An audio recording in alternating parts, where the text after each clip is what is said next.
Re-Zero, Arc 9, Chapter 59, No. I love you. With a deep exhale, he pulled taut the bowstring of resolve deep within his heart.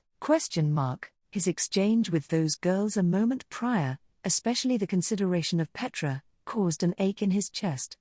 Even Meili, with her insincere devilish attitude, and Flam, with her businesslike demeanor, seemed to worry about him in their own ways, and so with Beatrice at the forefront, this was a lineup of superb young ladies.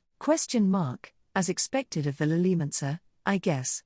Though, it seems like a dishonor for both sides. Regardless of how it had been when he had first been bestowed that title, Petra and the others would not stay young forever. So long as he was accompanied by the eternally youthful Beatrice, however, the day would never come that the person in question would be stripped of that alias. Of course, it would be a different story if he ever parted ways with Beatrice, but, if only he could do such a thing, in all likelihood, it would have made this plan considerably easier to execute. In fact, with the exception of Beatrice, he had never encountered a great spirit of the yin attribute that was amicable to humans. He considered that to also be part of her design, but he could not speak for certain on the intentions of the witch's links, separate from the witch whom he had known. At any rate, as a specialist of the yin attribute, and considering her origins, there was a fear that Beatrice would be able to decipher an essential factor to the plan. And so, the timing was critical. Beatrice was soul-bound to the target through a contract, so he would have no choice but ensnare her in the forbidden art as well. As the sound of tension creaked, he could tell that the bowstring was being stretched tight. Thus, he entered the library of Taygeta, the vast floor packed full with bookshelves housing a tremendous quantity of books, a sight that would always overwhelm him no matter how many times he saw it, and there did he witness. Murak, receiving the full support of the Great Spirit, that man obtained the maximum effect of that brief incantation, and hopping on top of the tall bookshelf, he stealthily concealed a single volume.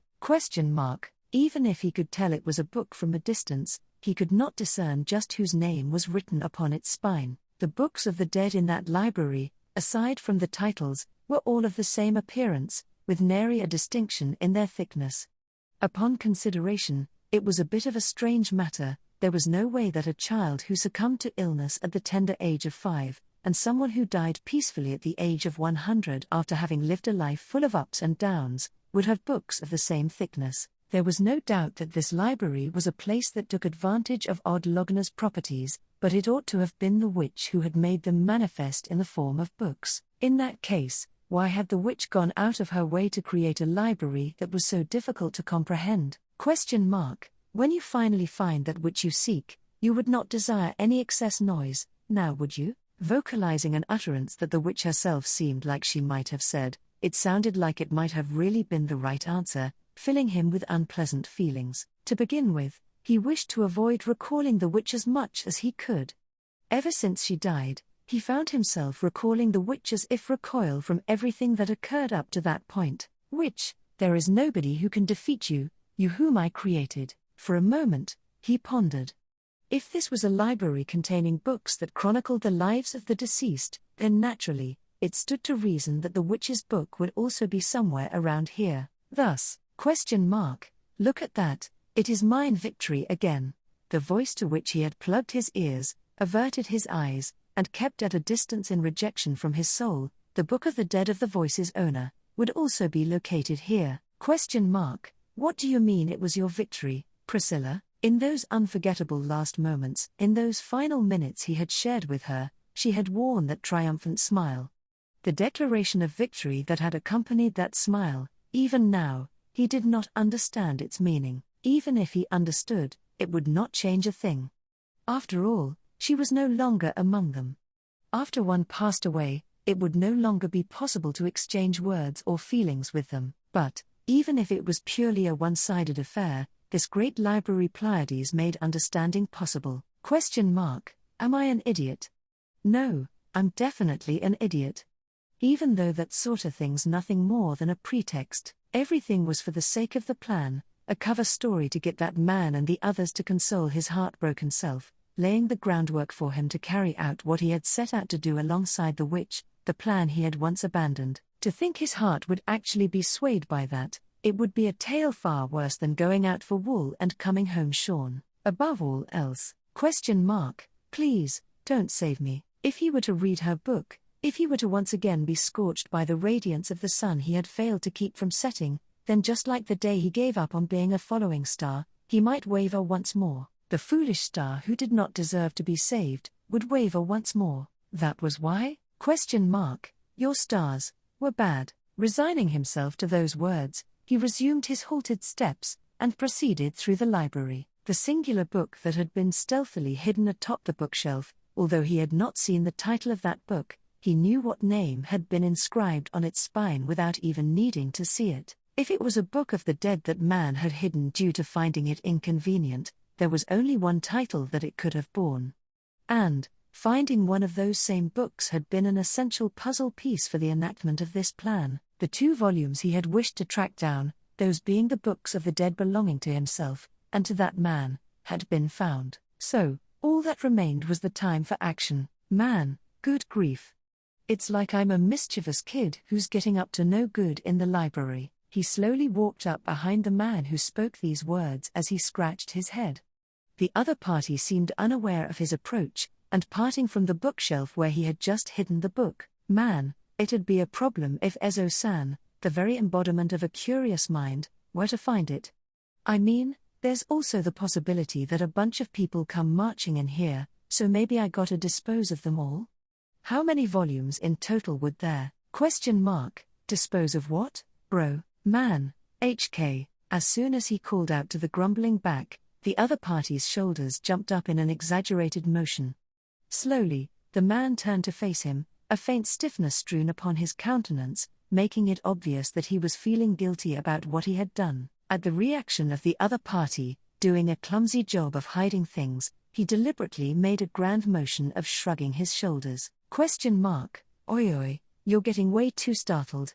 I was just trying to make small talk. Man, yeah, sorry.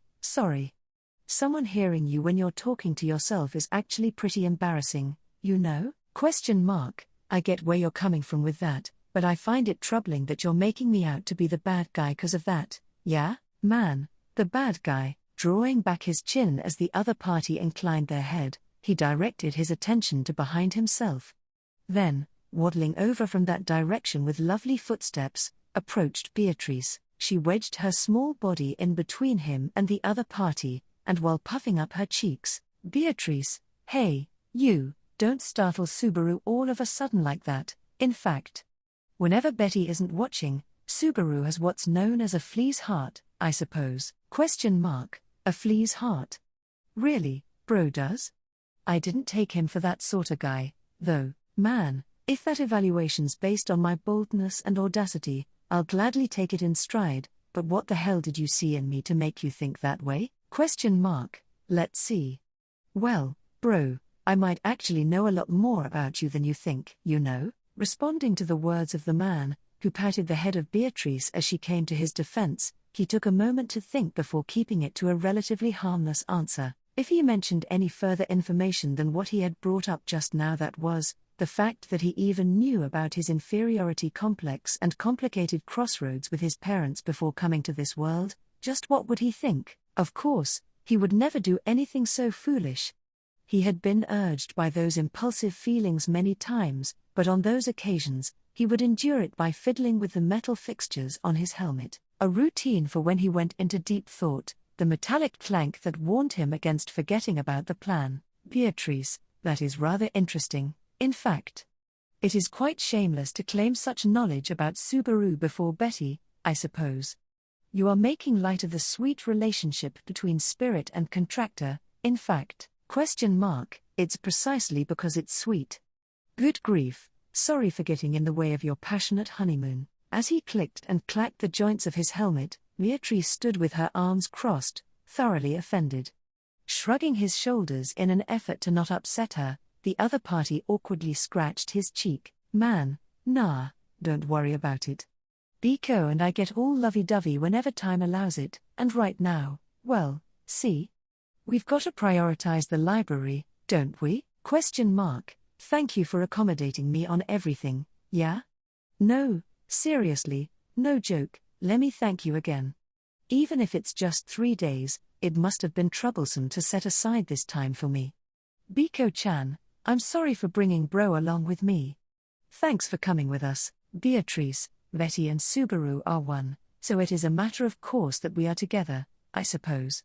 Also, Betty is not so benevolent as to repeat the same warning many times, I suppose. Correct it by yourself, in fact, ? Gotcha, gotcha.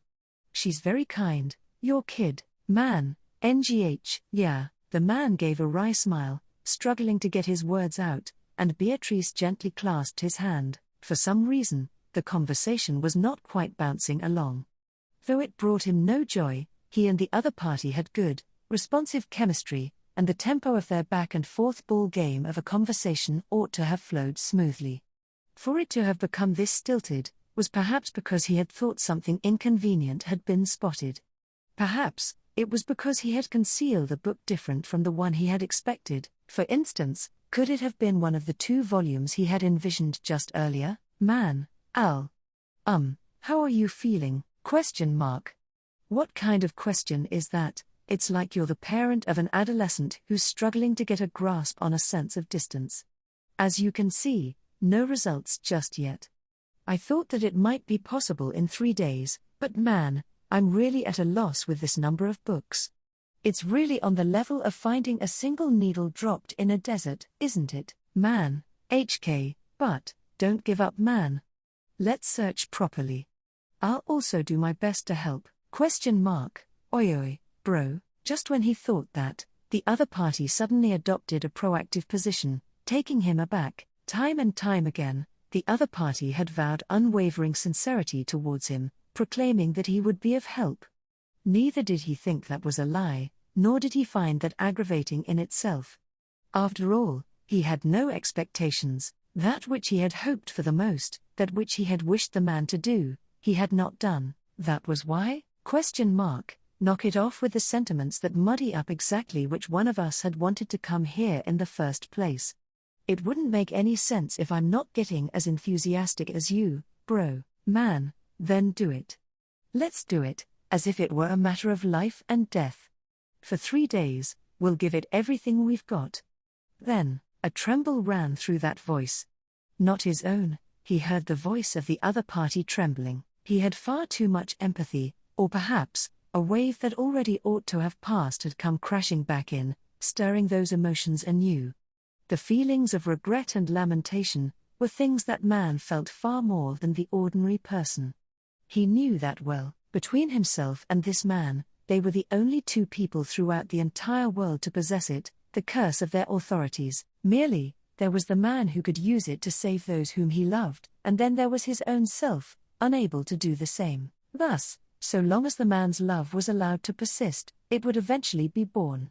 The being that would bring about the world's end. In order to prevent that, at the very least, he would need to fulfill the duty of the following star. Beatrice, Subaru, holding hands with the man who had cast his head down, his voice trembling, Beatrice quietly called his name. The emotions filling that call were tranquil, and contrary to her cute appearance, there was a mystical solemnity that seemed to prove that she, too, was a great spirit who had lived for quite a long time. Man. At the address of the great spirit, the person in question held his breath, giving no response. Witnessing that reaction, he fiddled again with the fixtures on his helmet, and decided.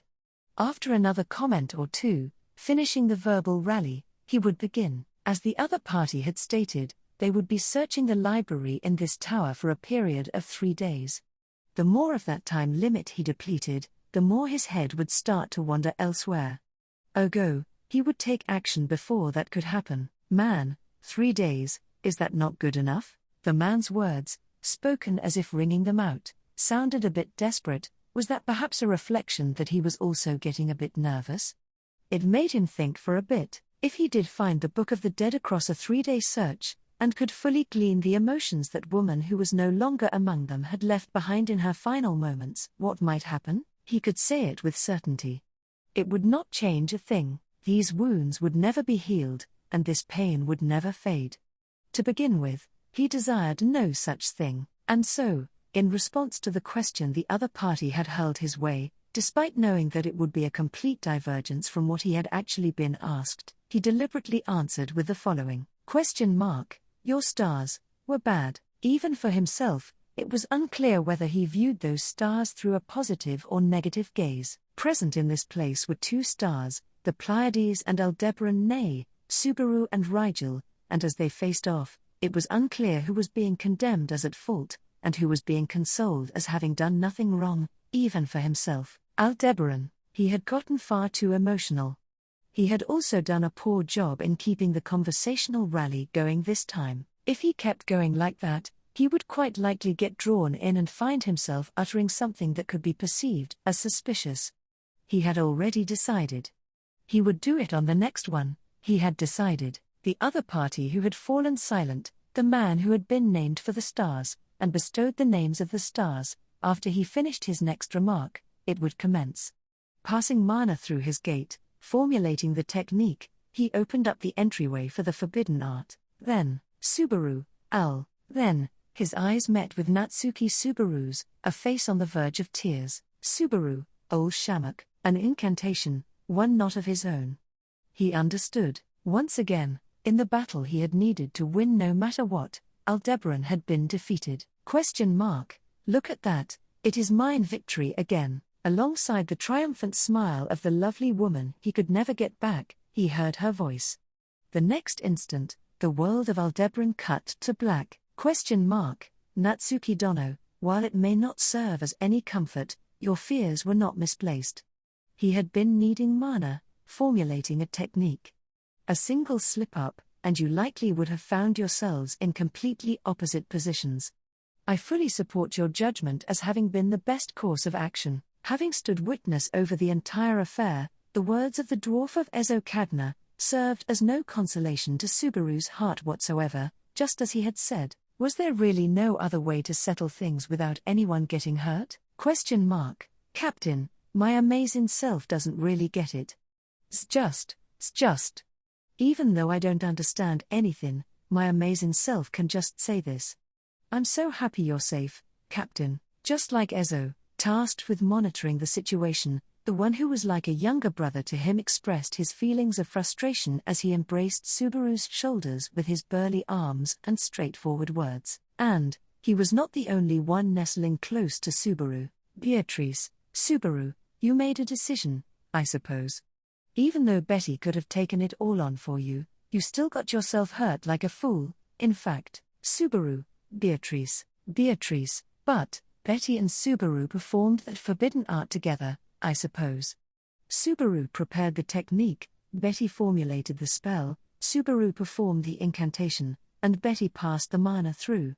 Hence, Betty will take on half. In fact, it would be unfair for you to carry too much on your back, I suppose. Subaru, HK, with his teeth clenched firmly, what Subaru tightly clutched in his right hand, so tight that his fingers did not seem like they would ever open up, was a black orb that his own inadequacy had left him with no choice but to enact. With no other means to stop him, it was the magic orb in which he had imprisoned Al. Subaru, sorry.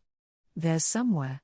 I need to go. Deep within his chest, feeling a sensation as if all the organs in his body were trembling, Subaru got up from his knees, and slowly exited the library of Taegeta. Holding hands with Beatrice, and accompanied by the worried Garfield and Ezo, Subaru reprimanded his legs that were on the verge of collapsing, proceeding down the corridor until he reached the room he had set out for. Then, OH?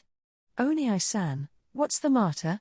How's the search in the library? Seeing Subaru as he appeared in the entrance, both Meili, resting on a barrel in a corner of the room, and the small crimson scorpion, seated on her hair, inclined their heads in unison. The sight of her safe and sound, acting in her usual cheeky manner, was something that struck his heart, but more than that. Subaru, what's the matter?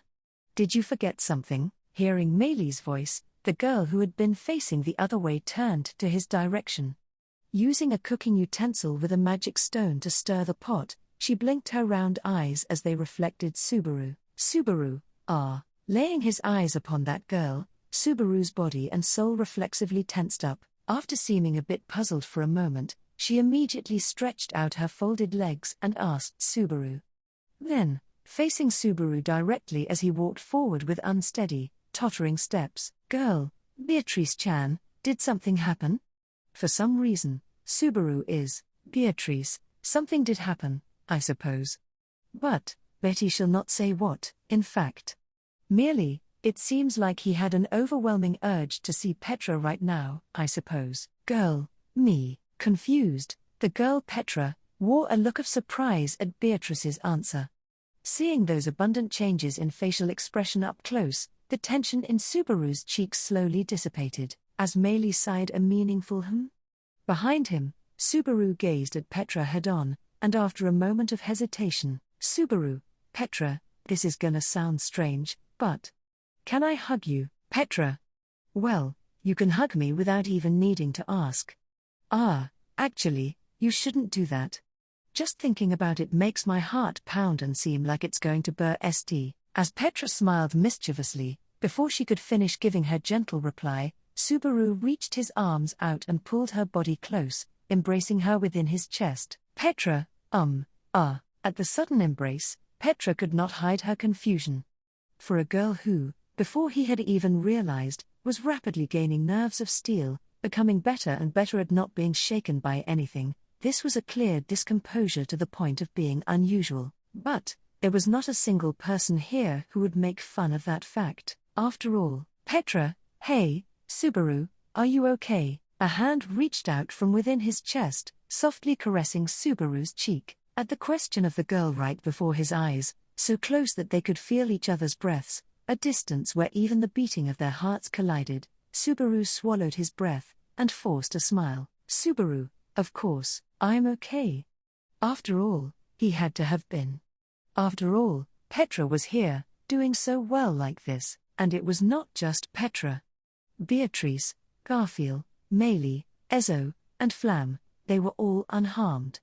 Everyone in the tower, everyone who did not come to the tower, they were all safe. Everything bad that had transpired, all of it had been made to have never happened. Of course, it was not as though he knew everything that had occurred, and he also knew that not all of it had been bad. There had been confrontation and reconciliation, there had been betrayal and fellowship, there had been curses and vows, there had been hatred and love, there had been Aldebaran and Natsuki Subaru. "Subaru, maybe, I'm not okay." While embracing Petra, he caught a glimpse of the magic orb still clenched in his hand, spilling that murmur. Then, the feeble sound that had escaped his lips as a murmur, did not end as merely a stilted voice.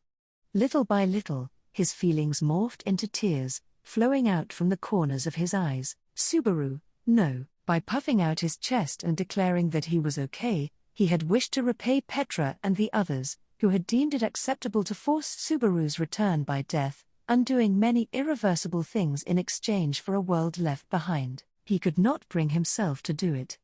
In sorrow and lament, with his own pathetic inadequacy, he could not puff out his chest. "Subaru, I'm not okay."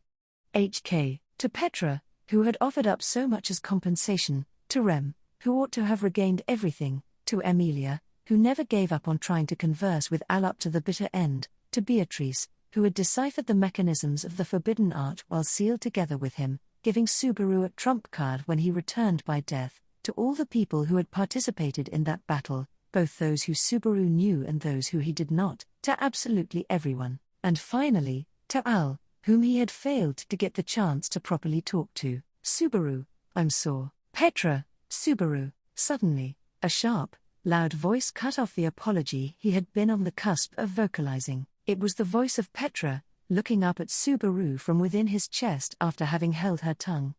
When he noticed that her round eyes were flickering with a storm of emotion, tears began to stream down Subaru's face, and as she caressed it with her hands, "Petra, you finally said it. You finally said that you aren't okay." "Subaru, Petra, there's no need to be so afraid. You don't have to carry everything on your own. Right, Beatrice-chan?" "Beatrice, a matter of course, in fact.